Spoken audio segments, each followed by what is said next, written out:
কেমন আছিস ভাই? কতদিন পরে দেখলাম তো দুলাভাই তো তুই থেকেই দেখা বললো এটা নিয়ে কাম করে যা। এরকম সারা মতো দেখতে কাম করে যাও আর কি হইব? ঠিক আছে আমি ভালো আছি হ্যাঁ বললাম দরকার নেই কি ব্যাপার রেজাউল বাইরে দেখলা অথচ নোটিস করলা না কি? দেখছি দেখবো না তো কিছু নাই কি রে ঢুকাই গেছিস কেন? খাওয়া দাওয়া করিস? বাড়ি যা আমি তো যা বাড়ি চলে বাড়ি মাগো তুমি যাই ভিতরে বউগা এখানে বললে আগুনের আস লাগবে। মা বুঝি এমনই হয় না, নিজে আগুনের সামনে বসে কাজ করছে আর আমাকে বসে দূরে গিয়ে বসতে। সব মাই এমন গো মা, একদিন তুমিও মা হন বুঝবা পেটের জ্বালা বড় জ্বালা। মেয়ে মানুষ যখন মা হন কোনো কিছুর দিক খেয়াল থাকে না, তার সব কিছু তার সন্তান আর তার স্বামীর জন্য। রেজাউলকে বড় করতে আপনার কষ্ট হয়েছে না? তা তো একটু হয়েছে, আমার তো দুটা সন্তান রেজাও আর ওর বড়। ওরা দুজন যখন খাপড়া শুরু করলো তখন বললাম বড় বিপদে, টাকা পয়সা যোগ দিতে পারতাছিলাম তাই মায়াডারে প্রাইমারি পর্যন্ত পড়াইছি। রেজাউল আবার লেখাপড়ায় খুব ভালো আছে, ওর বাপে চাই ও লেখাপড়া করুন। হেলিগা রেজাউল পড়ালেখার খরচ জোগাড় করতে যায়, তোমার শ্বশুর অনেক টাকা পয়সা দেনা করছে। সেই দেনা করতে করতে আমরা বুড়ো হয়ে গেল। কিন্তু মা এখন যখন মানুষ আপনার পোলায় এত বড় অফিসার, এখন যে মনের মধ্যে কি শান্তি লাগে মা। আরে সে যদি আইসোস আলাস মা আসি গো ভালো জামাই বাবা সি নাইসা টাকা বোমা এইটা হইছে কি আমার বড় মেয়ে। আরে আমার জামাই বাবা এটা আমরা জানবো আরে জানবো বাবা কি সুন্দর। তোরা এটা খাবার রুচি যা বারান্দা যে কথা আমি রান্না শেষ করে আসি। যাও মা যাও। তুমি কি পছন্দ করো না পছন্দ করো আমি তো কিছুই জানি না। ওরা কি মনে করে আসছো বেড়াইতে আসলে ঠিক আছে কিন্তু টাকা পয়সার সাথের কথা যদি চিন্তা করতে চলে যাবে আমি সাথে করতে পারবো না। আসো ভিতরে এসে বসো। তুমি বাড়িতে আসার পর থেকে বাবার সাথে ব্যবহার করছো কেন? মেয়েদেরকে চেনো না, সব থার্ড ক্লাস মেন্টালিটি। কেউ একজন বড় কোনো জায়গায় গেলে সবাই দাবি আদা এসব নিয়ে হাজির। তো এদের কি তো কাছে আসার অধিকার না নাই নাই, কারণ আমি বিবাহিত, আমার সংসার আছে, তোকে নিয়ে আমার সংসার, ভবিষ্যতে আমাদের বাচ্চা হবে, তাদের নিয়ে আমার ভাব আছে এবং সে ভাবগুলো ছোট না বড় ভাবনা। তাদের ভবিষ্যৎ দিয়ে ভাবতে গেলে তো আমি এদের নজর দিতে পারলে এটা সম্ভব না। তাদের নিয়ে ভাবার পর তো আমার নাই এর শোনো আপনার লগে দেখা করে যাই। রেজাউল ওরা তোমার অতি, ওদের কারণেই কিন্তু তুমি অফিসার রেজাউল হতে পারছো। আর তুমি এখন বলছো যে এটা নিয়ে তোমার ভাবনা সব। আমি অফিসার হয়ে দুর্নীতির যোগ্যতা, তার পরীক্ষাটা তো তারা দেয়নি। আমি পড়াশোনা করেছি, আমি পাস করছি, আমি অফিসার হয়ে। আস্তে কথা বলো সবাই শুনতে পাচ্ছে। এগুলো সত্য কথা, সবাই শুনলে অসুবিধা নাই। সত্য কথা বারবার শোনা যায়, বারবার বলা যায়। আরে ভাই তোমরা কখন আসলা? তো কিছুক্ষণ আগে। ভালো আছেন? ভালো তো আছি। তো বাবা তুমি আসছো তো জানতাম না। আমি তো বাজার থেকে বৌমার জন্য একটা কাপড় নিয়ে আসছি। তোমার জন্য তো আনি নাই রে বাবা। কি যে বলেন আব্বা, আমার জন্য আনতে হবে। নতুন রেজাউলের জন্য কাপড় আসছে।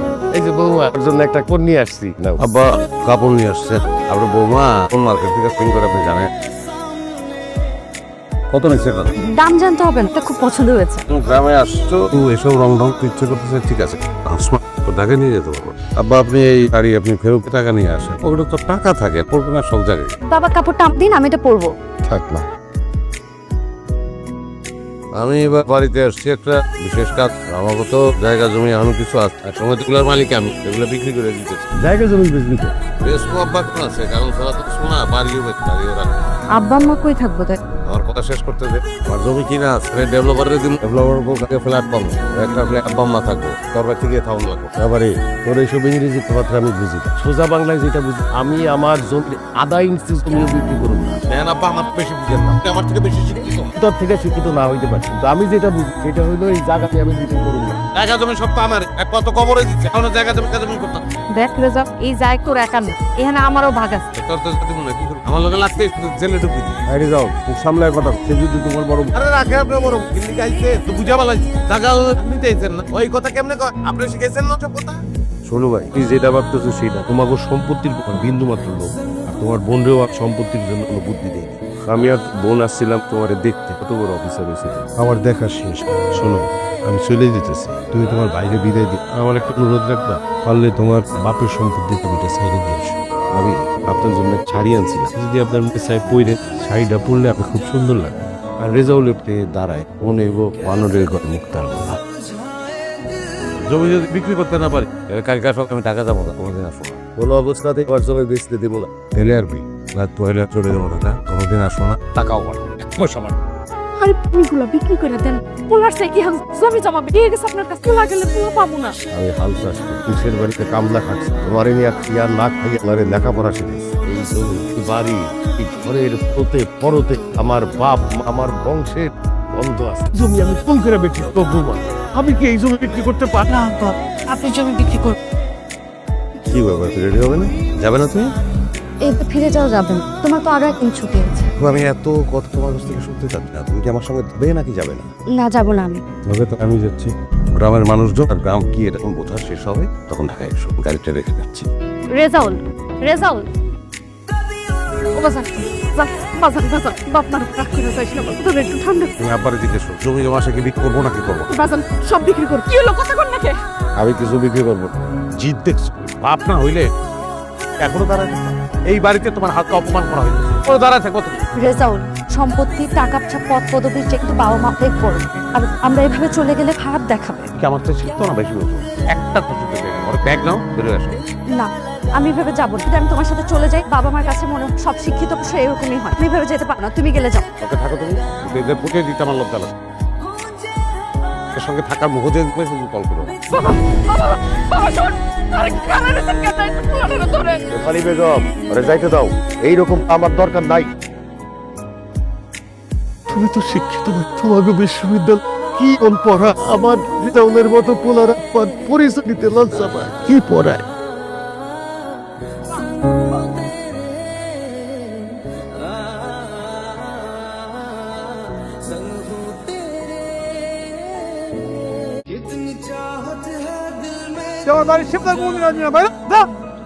এদিকে আসো।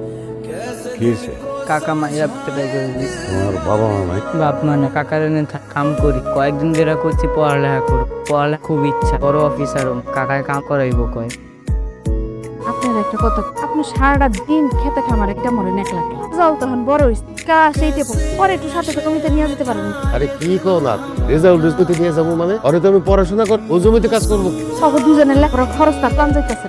শোনো, রেজাউল টিচার কইছে ও খুব ভালো ছাত্র, ওরে আরো পড়া করাইতেছে।